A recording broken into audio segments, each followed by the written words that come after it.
देखो बेटा, आज हम करेंगे हार्नेक्स इनइक्वालिटी। क्या है इसके अंदर? If you is B closer to R is continuous. ये कहता है कि यू कोई फंक्शन है जो बी एक बॉल है जिसका सेंटर ए है और रेडियस आर है। बी क्लोजर से आर तक ये फंक्शन है वो क्या है? कंटिन्यूस है। एंड हार्मोनिक इन बी, ये कहता है बी क्लोजर के ऊपर, क्लोजर में तो ये क्या है? कंटिन्यूस है, और बी के अंदर ये क्या है? हार्मोनिक है। बी के अंदर ये क्या है? हार्मोनिक है। And you suppose greater than equal to 0, then for small r is greater than equal to 0 and less than capital R। And ये कहता है कि सभी थीटा के लिए, थीटा के ऊपर कोई रिस्ट्रिक्शन नहीं है। यहाँ पे स्मॉल r छोटी है, कैपिटल R बड़ी है। कहने का मतलब कि दो बॉल हैं आपके पास जिनका सेंटर क्या है? आपके पास A ही है, एक स्मॉल r रेडियस की और एक कैपिटल R रेडियस की, यानी एक कैपिटल R रेडियस की, capital R is greater then है।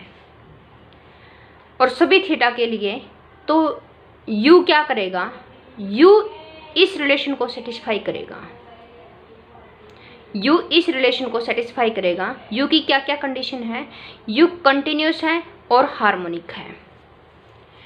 डिफाइंड, लेट अस सपोज कर लिया capital W be a function, same ये b बार ही ले लो, यहाँ पे b बार ही ले लो, b बार से लेकर के r तक, और w रो e की power eta theta, u a rho r e की पावर आइटा थीटा, जहाँ पे रो की वैल्यू वही सेम 0 से लेकर के 0 to 1 के बीच में। w क्या है यहाँ पे बेटा? कंटिन्यूस फंक्शन, क्योंकि w is equal to u है। w is equal to u है और u कैसा था बेटा? b बार के ऊपर कैसा था? कंटिन्यूस था। तो देयरफॉर w भी क्या हो जाएगा? कंटिन्यूस हो जाएगा। किसके ऊपर? b बार के ऊपर, b बार के ऊपर, सच दैट कि w is harmonic in b, कि w क्या होगा? हार्मोनिक, क्योंकि u हार्मोनिक था और u के इक्वल ही w लिया हमने, तो w कंटिन्यूस होगा b बार के ऊपर और w हार्मोनिक होगा b के ऊपर। अब ये कहता है कि अब हम इस रिजल्ट का यूज करेंगे। ये रिजल्ट से आप पहले ही फैमिलियर हो, पहले ही हम कर चुके हैं। If u d bar to r is continuous, ये कहता कि ये क्या है आपके पास? ये डिरिचलेट प्रॉब्लम है। u d बार से लेकर के r तक कंटिन्यूस फंक्शन हो और हार्मोनिक हो d के अंदर, देन u को हम ऐसा लिख सकते हैं। u को हम कैसे लिख सकते हैं? ऐसे देखो, डिरिचलेट प्रॉब्लम ये रही, u को हम ऐसे लिख सकते हैं। यदि आपके पास u कैसा हो? u कैसा हो? d bar to r continuous हो और d के अंदर क्या हो? हार्मोनिक हो, और बाउंड्री के ऊपर f की और u की वैल्यू सेम होती है, तो देयरफॉर हम यहाँ पे जो f है उसको हम रिप्लेस कर सकते हैं किससे? u से। Clear this point? तो देयरफॉर यहाँ पे बाय डिरिचलेट प्रॉब्लम से हमने ये रिलेशन लिख दिया कि u r e की पावर आइटा थीटा को हम कैसे लिख सकते हैं? 1/2 पाई माइनस का pi to pi p r theta minus का t u e की power eta theta eta t dt। ये किससे है? डिरिचलेट प्रॉब्लम से है बेटा ये रिलेशन, सभी थीटा के लिए। तो ये कहता है यदि u डिरिचलेट प्रॉब्लम के रिलेशन को सेटिस्फाई करता है तो w भी तो उन्हीं कंडीशन को पूरा करता था। w भी कंटिन्यूस था b बार के अंदर और w भी हार्मोनिक था, तो देयरफॉर w भी तो डिरिचलेट प्रॉब्लम को सेटिस्फाई करेगा। यानी यहाँ पे u की जगह पे हम क्या भी ले सकते हैं?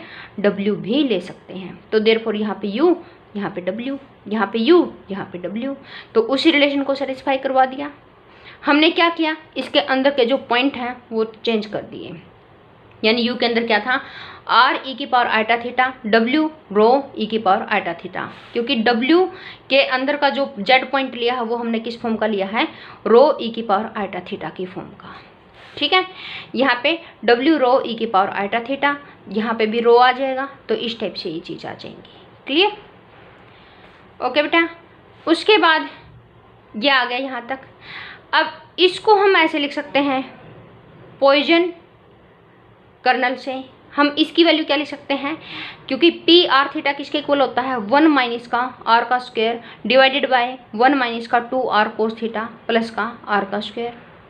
तो यहाँ पे क्या आ जाएगा 1 माइनस का रो का स्क्वायर डिवाइडेड बाय 1 माइनस का 2 रो कोस थीटा माइनस का टी प्लस का रो का स्क्वायर। Clear this. तो ये W इजकल टू ये लिखा गया।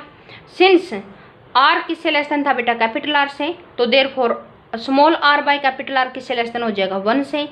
तो देयरफॉर ये कहता है यदि हम रिप्लेस कर दें रो को R बाय कैपिटल R से इन फर्स्ट के अंदर, इस इक्वेशन के अंदर हम अगर ये क्या है W रो ई की पावर आइटा थीटा, ये कहता है कि रो को हम अगर इससे रिप्लेस कर दें यहाँ पे भी और यहाँ पे भी, तो हमें कैसा दिखाई देगा। देखो लेफ्ट हैंड साइड तो हो जाएगी W R बाय, क्योंकि रो था ना यहाँ पे, रो की जगह पे R by capital R e की पावर आइटा थीटा, और राइट हैंड साइड में ऐसा कुछ आ जाएगा W ई की पावर आइटा टी, क्योंकि यहाँ पे कैपिटल R था, स्मॉल r बाय रो से यहाँ पे क्या हो जाएगा वो नहीं, यहाँ पे नहीं था, W ई की पावर आइटा टी और डी टी आ गया।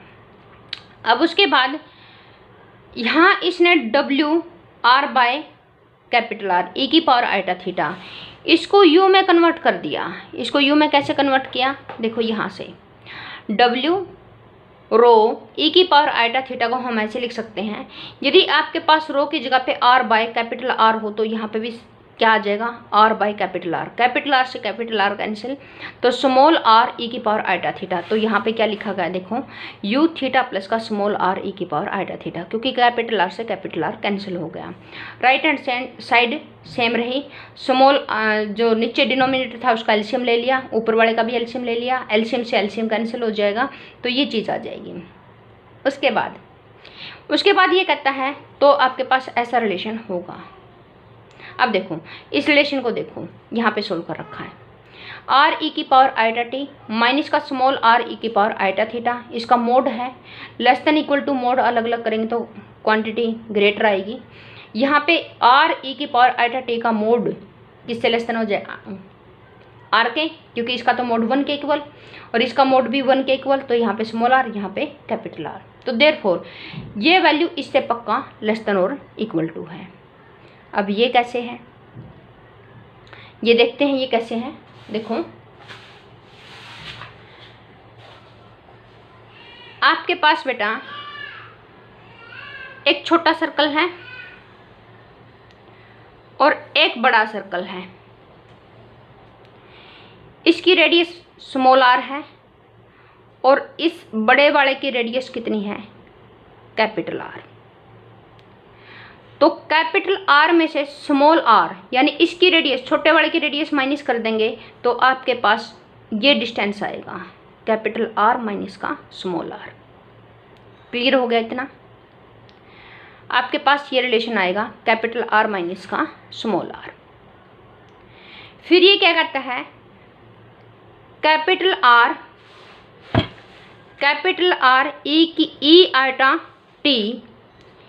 ई आइटा टी और स्मॉल r ई आइटा थीटा, ये 2 पॉइंट इसने लिए, ये 2 पॉइंट लिए बेटा। और आपको पता है जो ये पॉइंट होते हैं ये किसके पॉइंट होते हैं बाउंड्री के, ये किसके पॉइंट होते हैं बाउंड्री के, यानी ये किसका पॉइंट होगा बाउंड्री, बड़े वाला सर्कल का बाउंड्री पॉइंट होगा, और ये किसका बाउंड्री पॉइंट होगा छोटे वाले सर्कल का बाउंड्री पॉइंट। लेकिन हमें ये नहीं पता कि ये बाउंड्री पॉइंट होंगे कहाँ पे।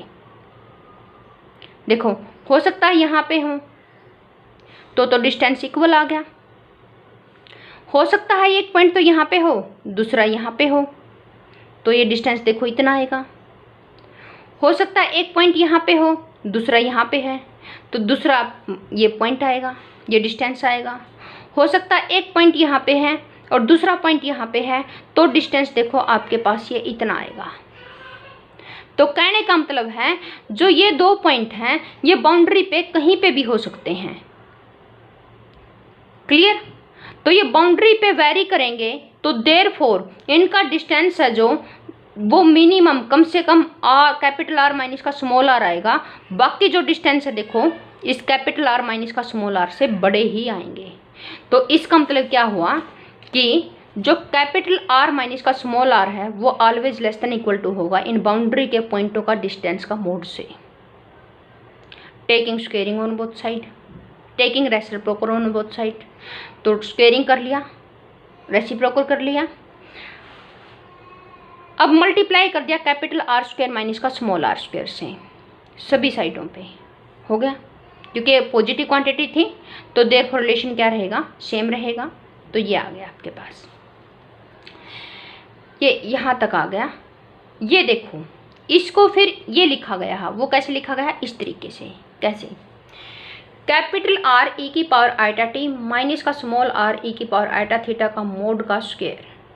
मोड को खोलो, कैसे खोलते हैं बेटा मोड को, यदि किसी जेड का मोड का स्क्वायर है तो जेड इंटू में जेड कॉन्जुगेट से खोलते हैं। तो जेड हमने एज इट इज रखा और इसका कॉन्जुगेट कर दिया। कॉन्जुगेट करने पर जो ये आइटा वो माइनस आइटा में रिप्लेस, जो ये आइटा है ये माइनस आइटा में रिप्लेस। उसके बाद इनको सिंपली मल्टीप्लाई करो, 4 टर्म आएंगी। यहाँ पे r, capital r small r बाहर कॉमन, ये बचेगा, ये स्मॉल आर का स्क्वायर, ये कैपिटल आर का स्क्वायर। इसको क्या लिख सकते हैं, 2 कोस ऑफ माइनस का थीटा माइनस का टी, आइलर फॉर्मूले से। यानी कोस को हम एक्सपोनेंशियल फॉर्म में लिखें तो ऐसे लिखा जाएगा। उसके बाद ये कैपिटल आर का स्क्वायर माइनस का 2 capital r small r cos of theta minus का टी प्लस का आर का स्क्वायर आ गया। इसकी वैल्यू आ गई है, तो इसका मतलब कि इसका स्क्वायर की वैल्यू आ गई। इसका स्क्वायर की वैल्यू यहाँ से उठा करके यहाँ पे पुट कर रखी है। अब हमने मल्टीप्लाई कर दिया इससे और इंटीग्रेट ले लिया with respect to T between the limit -पाई टू पाई। इस क्वांटिटी से मल्टीप्लाई कर दिया इसको, इन तीनों साइड्स को मल्टीप्लाई किया और इंटीग्रेट कर दिया। इंटीग्रेट करने के बाद ऐसा कुछ आ जाएगा, क्लियर। यहाँ से ऐसा कुछ आ जाएगा फ्रॉम सेकंड से ये इक्वेशन नंबर, यहाँ पे ये सेकंड हो गई, ये वाली, इसी को मल्टीप्लाई किया है, क्लियर। तो ये सेकंड होगी, सॉरी फर्स्ट एंड सेकंड। यहाँ पे मल्टीप्लाई कर दिया और लिमिट ले ली, और लिमिट लेने के बाद ये कहता है तो ये वैल्यू इसके इक्वल आ जाएगी। कैसे, क्योंकि बाय मीन वैल्यू थ्योरम से आपके पास u ऑफ a इसी के इक्वल होता था, तो यहाँ पे भी u ऑफ a क्रिएट हो जाएगा, यहाँ पे भी u ऑफ a क्रिएट हो जाएगा। तो हैंस यही हमने प्रूव करना था, क्लियर। यही हमें प्रूव करना था कि कैपिटल आर माइनस का small R, capital R plus का small R, U A is less than equal to U of A plus का आर ई की power eta theta is less than equal to R plus का small R divided by R minus का small R U of A. ये आपकी हार्नेक्स inequality रही। आगे कुछ definition है, ये कहता है कि एक मीट्रिक स्पेस को हम कंप्लीट कब बोलेंगे, यदि उसकी हर एक कोशी सीक्वेंस, मीट्रिक स्पेस के अंदर जो भी कोशी सीक्वेंस होगी वो कन्वर्जेंट हो जाए। एक्चुअली में होती नहीं है, हर एक कोशी सीक्वेंस कन्वर्जेंट नहीं होती। If G is a open subset of K then HR यानी हार of G is a subspace of all harmonic function. ये कहता कि ये सब स्पेस कैसा होगा, जितने भी G के ऊपर हार्मोनिक फंक्शन होंगे उन सभी का सेट क्या है, हार G है, और ये क्या बनेगा, एक वेक्टर स्पेस बनेगा। तो इसका ये क्या होगा, स्पेस होगा। CGR क्या होगा, set of all continuous function, G से लेकर के R तक। ये set of all harmonic function, ये set of all continuous function. ये कहता कि जो भी हार्मोनिक फंक्शन होगा वो कंटिन्यूस पक्का होगा, जो भी हार्मोनिक फंक्शन होगा G के ऊपर वो कंटिन्यूस पक्का होगा। अब ये कहता कि टू प्रूव